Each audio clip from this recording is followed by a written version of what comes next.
بادشاہ خواب دیکھ رہا ہو، بڑا عجیب خواب آ رہا ہے۔ نحمدہ ونصلی علی رسولہ الکریم، اما بعد، بسم اللہ الرحمن الرحیم، اللہم صلی وسلم علی نبینا محمد۔ ناظرین کرام، السلام علیکم ورحمۃ اللہ وبرکاتہ۔ وقال الملک انی ارا سبع بقرات سمان، اور بادشاہ نے کہا کہ میں دیکھتا ہوں 7 موٹی تازی گائیں ہیں، یأکلہن سبع عجاف، انہیں 7 دبلی پتلی گائیں کھا رہی ہیں، وسبع سنبلات خضر، اور 7 سبز خوشے ہیں، وأخر یابسات، اور دوسرے خشک خوشے ہیں۔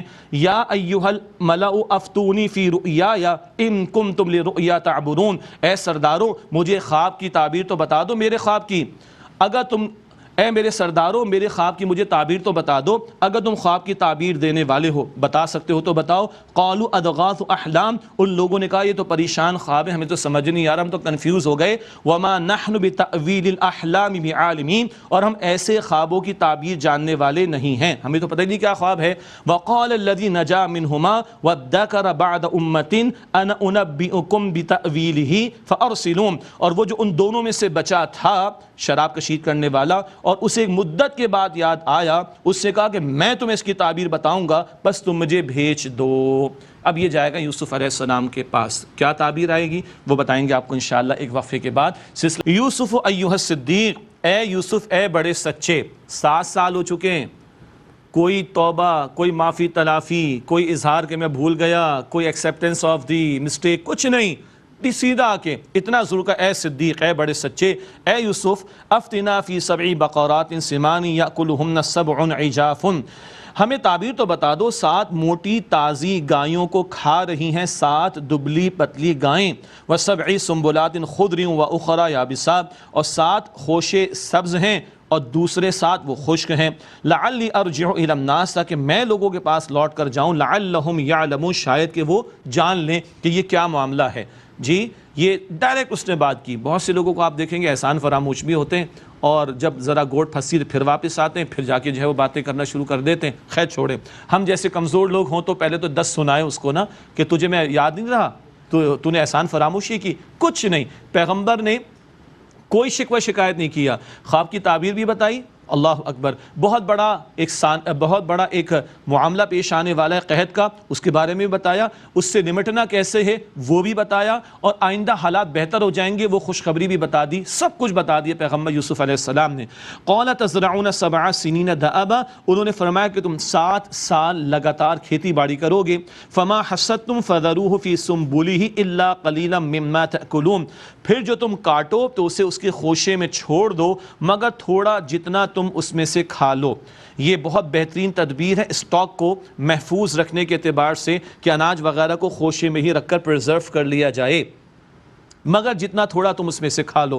ثم یأتی من بعد ذلک 7 شداد، پھر اس کے بعد آئیں گے 7 سخت سال، وہ قحط کا دور۔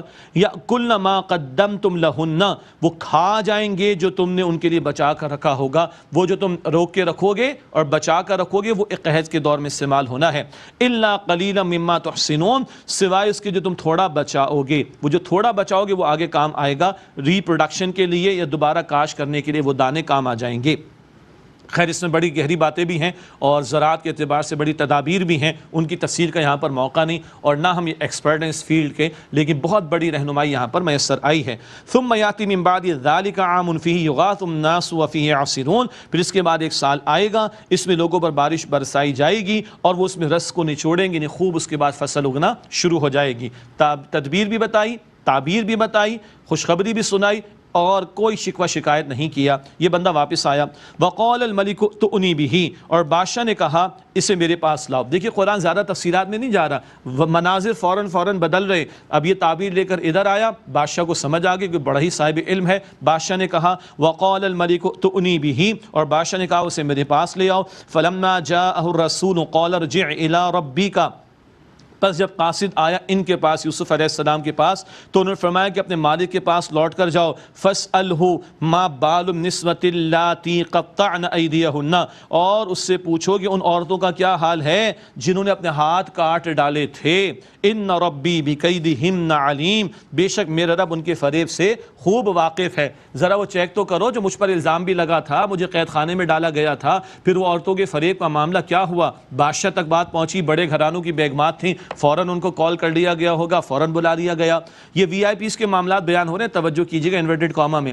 قال ما خطبکن اذ راوتن یوسف عن نفسی، بادشاہ نے ان عورتوں سے کہا تمہارا کیا معاملہ تھا جو تم نے یوسف کو اس کے نفس کی حفاظت سے پھسلانے کی کوشش کی؟ قلنا حاشا للہ ما علمنا علیہ من سوء، وہ بولی اللہ کی پناہ ہم نے اس میں کوئی برائی نہیں پائی۔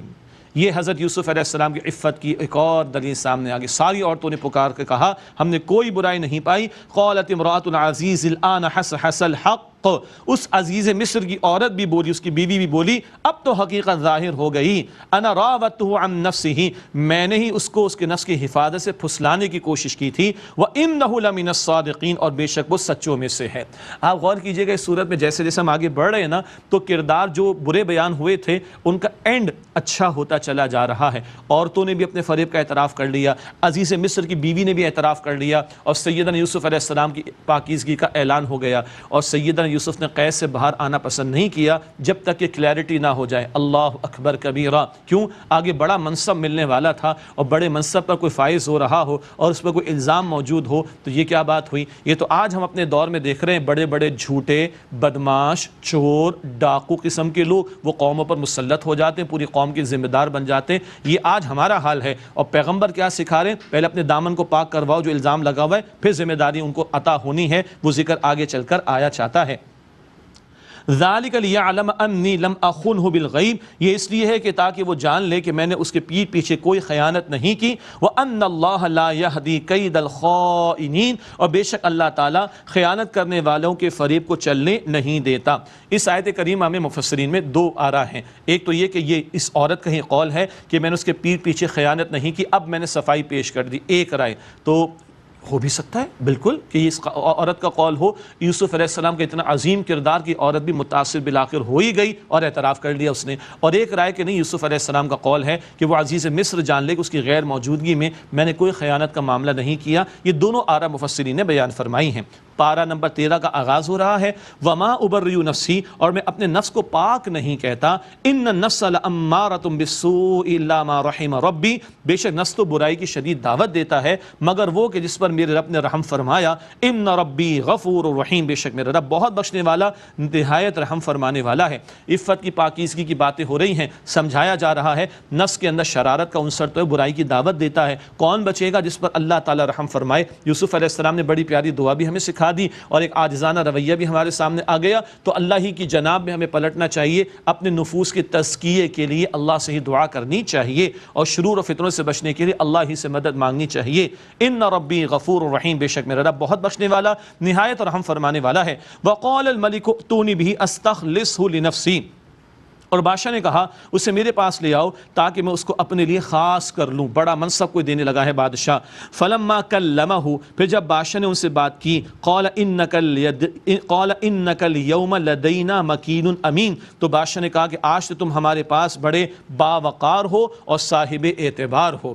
یہ بادشاہ نے پہلے ہی اعلان کر دیا تم باوقار بھی ہو اور صاحب اعتبار بھی ہو، گویا وہ بڑا منصب دینے کا اعلان گویا کہ کر رہا ہے۔ اب یوسف علیہ السلام فرما رہے ہیں، قال اجعلنی علی خزائن الارض، انہوں نے فرمایا کہ مجھے مقرر کر دو زمین کے خزانوں پر، یعنی جو بھی اس میں وزارت خزانہ ہوگی، زراعت کے معاملات ہوں گے، اس سب پر۔ کیوں؟